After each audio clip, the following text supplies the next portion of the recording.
Ang Asia's rising star na si Janine Gutierrez ay kasalukuyang nililigawan ni Jericho Rosales at nasa getting to know each other stage.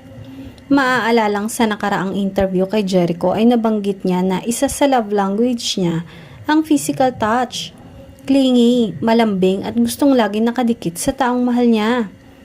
Sa ibang interview naman ay natanong din si Janine kung anong love language niya.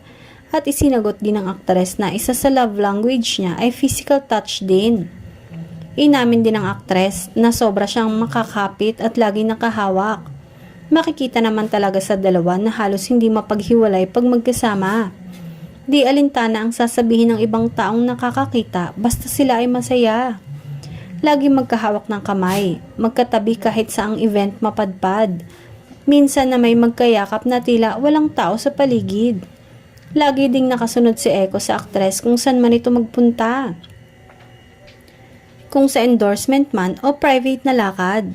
Maging sa regular days ay magkasama sila. Sa pagkain sa labas, sa pagsha-shopping o kahit sa paggagala.